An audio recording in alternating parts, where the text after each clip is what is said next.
up, we have a Blackhawks season preview. Plus coverage of Loyola's men's soccer and women's volleyball. I'm Dylann Gretz. And I'm Gaby Delrosario. All this and so much more. Rambler Sports Locker begins now.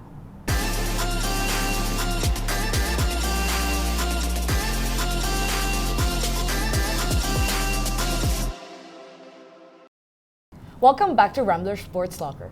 Before Ramblers on campus take next week off for fall break, Dylan and I are here with some interesting updates on both Chicago and Loyola sports teams. Yes, we've definitely got some interesting updates, especially in regard to Chicago sports. Personally, I'm hoping the Blackhawks have a slightly better season than the Sox are having this year. That's true, Dylan. I too am looking forward to see what the Blackhawks and Connor Bedard have in store. Now, let's move on to Rachel with the Rambler Rundown, so she can give us a recap of all things Loyola sports this past week.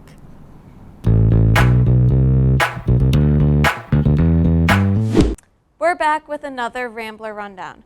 Women's volleyball had a packed weekend opening up Atlantic 10 play.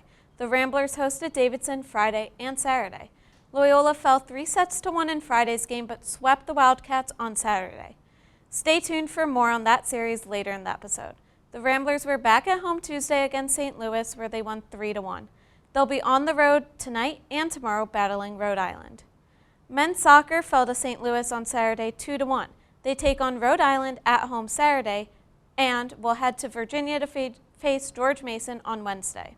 The women's team drew with number 22 St. Louis last Thursday 2-2 and drew 0-0 with LaSalle at home on Sunday. They head to Richmond to take on the Spiders on Sunday. Women's golf was in Indianapolis Monday and Tuesday for the Butler Invitational, where they placed 9th out of 17th. The Ramblers will be back in action next Tuesday to host the Loyola Parkinson Family Invitational in Libertyville. The men's golf team won't be in play until Monday, where they begin their 3-day trip to Homer, Nebraska for the Throwdown up top. The cross-country team hosted the 45th Sean Earl Loyola Lakefront Invitational today. That's all for this week's Rambler Rundown, and for Rambler Sports Locker, I'm Rachel Lieberman. Thanks, Rachel. The Loyola men's soccer team hustled to Hoin and hosted DePaul for the Red Line rivalry game. 250 Loyola students carried pom-poms and heavy instruments for 2 miles in the rain. What sparked such dedication? The annual Hustle to Hoin. The march began on campus at the St. Ignatius Plaza and began with a pep rally. Let's go, LUC! Then the journey began. Rogers Park residents cheered and honked their horns as these spirited ramblers braved the elements. The hustle concluded at Loyola Soccer Park, where fans were greeted by a tunnel of cheerleaders and giveaways courtesy of the PAC, the official student section of Loyola Athletics. So today our goal was to hand out all of these Red Line rivalry t-shirts and gave out popsicles as well, just to promote more student attendance at these types of events. And we had a pretty good crowd today, given the weather conditions. The Loyola men's soccer team concluded the pregame festivities by throwing signed balls into the crowd. And as the rain cleared, the so-called Red Line rivalry matchup against DePaul kicked off. The game did not end the way these fans wanted, resulting in a 3-1 DePaul victory. But even that couldn't kill their school spirit. Despite the loss, the Hustle to Hoin succeeded in keeping tradition alive. Keep going, it's fun. Keep going next year, keep going the years after that. Support the sports. Even though the Ramblers didn't get the win today, the fans still showed their support at this great annual event, and we hope to see you next year. For Rambler Sports Locker, I'm Nate Keough. Thanks, Nate. Since hockey season is almost upon us, Brandon Wolak is here to tell us a little bit about what to expect from the Chicago Blackhawks this season. Thanks, Dylan. You're right. Hockey season is almost here. The Chicago Blackhawks open up their season against the newly established Utah Hockey Club on October 8th, and this is a team that should be better. After finishing last season with a record of 23, 53-6, and just 52 points, the Blackhawks seem to have hit rock bottom. General Manager Kyle Davidson now faces the challenge of building around their young star, Connor Bedard, whom they selected first overall in the 2023 draft. Alongside Bedard, the Blackhawks are developing their young prospects for the next generation. This includes young defensemen Kevin Korchinski and Artem Levshunov, who was drafted second overall in the 2024 draft, as well as forwards Frank Nazar and Lucas Reichel. For Reichel, this will be a telling year. Taken 17th overall in the 2020 draft, he has struggled to establish himself at the NHL level. Last year was expected to be his breakout year, so this may be his last chance. The offseason brought a lot of change for the Blackhawks. Difficult decisions had to be made on who to keep and who to let go. The team parted ways with forwards Taylor Radish, Tyler Johnson, and Colin Blackwell, as well as defensemen Jared Tenorti and Nikita Zaitsev. This cleared the way for a plethora of surprising additions. They signed forwards Tyler Bertuzzi and former Blackhawk Teuvo Teravainen, who was a rookie on the championship team in 2015. Veteran defensemen Alec Martinez and TJ Brody also joined the team, taking on roles of mentoring the younger defensemen. Goaltender Laurent Brossoit was brought in as the backup to Peter Mrazek, and other depth acquisitions included forwards Pat Maroon and Craig Smith, along with a trade for Ilya Mikheyev from Vancouver. While the team has undergone a lot of change and should be better, they are not expected to compete for a playoff spot. The Blackhawks are still rebuilding, and with the Central Division being one of the toughest in the league, don't be surprised if they finished in the bottom 10 of the NHL. This has been Brandon Wolak for Rambler Sports Locker, sending it over to Natalie King and Kirstan Richardson for a recap of last weekend's women's volleyball games. I'm here at Gentile Arena where the Davidson Wildcats just defeated the Loyola Ramblers in their first game of Atlantic 10 conference play. Here are your highlights. The first set went to Davidson with a score of 25-23. Loyola and Davidson traded the lead 7 times until Davidson won with 2 straight attacks from Isabel Decker. The second set was a close game between the Ramblers and Wildcats, but Davidson was able to pull off a win of 25-22. Davidson had an early lead in the third set, but they were not able to hold on. Loyola was able to bounce back and win the set 25-21 after 3 Davidson errors and a 4-0 run by the Ramblers. Davidson returned to win set 4 with a score of 26-24, despite some early errors on their end. Later in the set, a 9-0 run by the Wildcats and attack errors by Loyola put Davidson back in the lead, allowing them to win the match. The Ramblers are not done with the Wildcats just yet. Here's Kirstan Richardson with the recap of the second game in the Loyola and Davidson series. For Rambler Sports Locker, I'm Natalie King. Thanks, Natalie. I'm here in the Gentile Arena after women's volleyball defeated Davidson in a clean sweep. We got your highlights. Women's volleyball had their second match against the Davidson Wildcats last Saturday with a better result of a 3-0 sweep. In the first set, the Ramblers had a bit of a sluggish start, and the Wildcats was picking up where they left off. The Wildcats started the set up 8-3, but the Ramblers started to get comfortable by closing the gap and eventually winning the set 25-21. Set 2 was a nail-biter for both teams.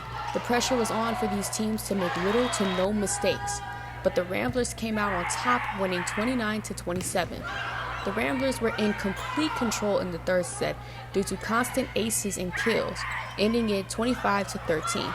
Kate Malley had 11 kills, 3 aces, and 1 block, and Marta Svikovic had 9 kills and 3 aces. And things are just getting started for women's volleyball. For Rambler Sports Locker, I'm Kirstan Richardson. Thanks, Natalie and Kirstan.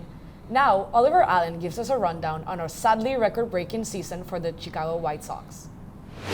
If you would have told me 3 years ago that the White Sox would make history in 2024, I would have only assumed that that meant they won the World Series this year. Coming off a division title with a young core, the future looked bright for the 2022 White Sox. Fast forward to the present day, and against all odds, the White Sox did make history this year. Just not the good kind. The 2024 White Sox broke Major League Baseball's all-time record for the most losses in a season with 121, surpassing the 1962 Mets record of 120. To make things even worse, the Mets were an expansion team the season they set the loss record. Coming off a 101-loss season last year, the White Sox managed to get 20 games worse this year, led by the worst team batting average and third worst team earned run average in the league. The White Sox also led the league in blown saves, with 35 blown saves in 55 opportunities. One bright spot for the White Sox this year was the breakout of Garrett Crochet. After having pitched in only 13 games since 2021, Crochet quickly became an ace for the White Sox, pitching to an all-star appearance. Most notably, he became the second fastest pitcher ever to reach 200 strikeouts in a season, doing it in just 140 1/3 innings. While the White Sox are rumored to trade Crochet this offseason, one can assume the White Sox will get a promising return for the young lefty. 2021 seems so far away for White Sox fans. Leaders of the team, such as Jose Abreu and Tim Anderson, are out of baseball, and much of the young core, such as Andrew Vaughn, Yohan Moncada, and Michael Kopech, have struggled or been traded. However, the future looks brighter for the White Sox, as they boast the 11th ranked farm system in baseball, and after breaking the all-time loss record, things can surely only go up from here, right? For Rambler Sports Locker, I'm Oliver Allen.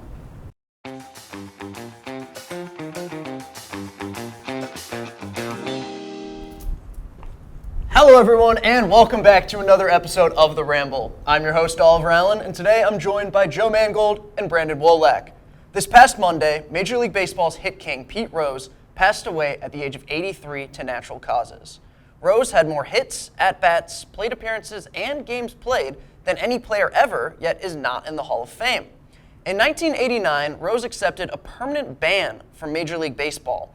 It was revealed that while Rose was the manager for the Cincinnati Reds, he placed bets on several MLB games, many of which involved the very team he managed. This controversy raises the question, should players be kept out of the Hall of Fame due to off-field controversies? We'll go over 3 popular cases today, and whoever gets to 2 points will take home the victory in this episode of The Ramble. So, Brandon, should Pete Rose be in the Hall of Fame? I do believe Pete Rose should be in the Hall of Fame. As you mentioned, he's the all-time hits leader, all-time plate appearances leader, all-time games play leader. That enough of your on-field stats should be enough to get you into the Hall of Fame. While his off-the-field antics, definitely not a bright spot on his career, it did happen after his playing career had ended. Therefore, I believe he should get into the Hall of Fame as a player. Joe? All right. Well, I do agree with the idea that, off-field antics did happen after he was done playing, but does that really mean that what he did off-field wasn't wrong? I mean, he gambled illegally, he evaded taxes, and he had some other controversies. There is no reason I don't think that Pete Rose should make it. His stats might be amazing, but as a person, he didn't exactly prove to be a great guy. Well, good points made on both sides, but I think I'm going to go with Joe on this one. I think the idea that the Hall of Fame is not just based around player performance is a good one to stand by for the most part. Speaking of controversies, our next player is going to be the topic of Shoeless Joe Jackson, who was infamously banned from baseball after the 1919 Black Sox scandal. Joe, should Shoeless Joe Jackson be in the Hall? Look, this is going to be one of the cases I am going to say yes, he should be. This guy statistically had a great career, and hell, he had one of the best batting averages in the league. He is still 3rd ranked in history. Now, yes, he did have off-field controversy, but he was acquitted in court for those controversies, meaning he was not found guilty. So I don't think that should impact his entering into the Hall of Fame.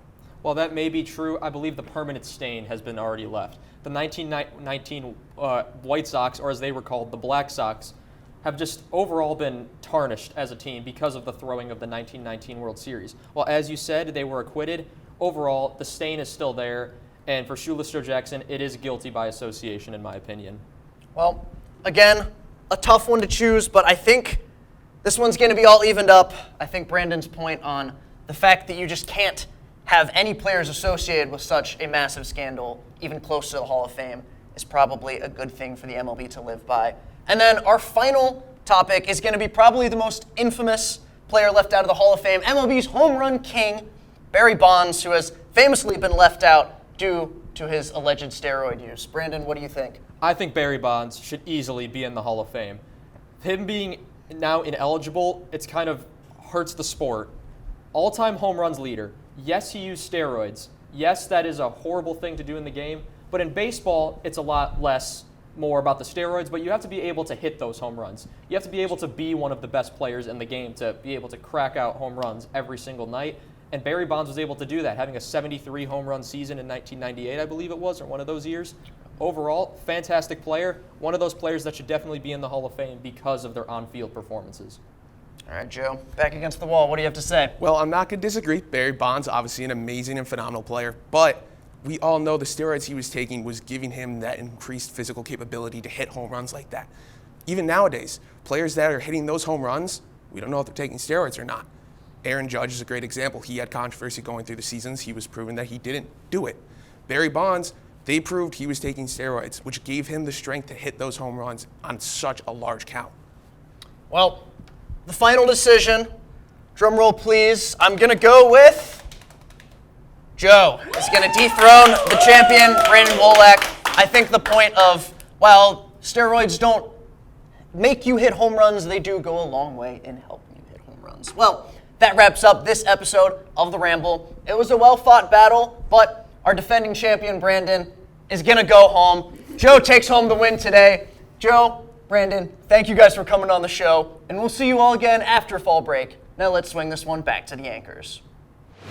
Thanks, everyone. What an interesting and controversial topic. Speaking of baseball, I think the Yankees are going to win the World Series this year. What do you think, Gaby? I don't know, Dylan. I'm personally rooting for the Phillies for this World Series. Well, that wraps up this episode of Rambler Sports Locker. To stay up to date on all things Rambler Sports, be sure to follow us on X, TikTok, and Instagram at Loyola RSL, and subscribe to our YouTube channel. From all of us here at Rambler Sports Locker, I'm Dylann Gretz. And I'm Gaby Delrosario. We'll see you next time, and don't forget to turn off the lights.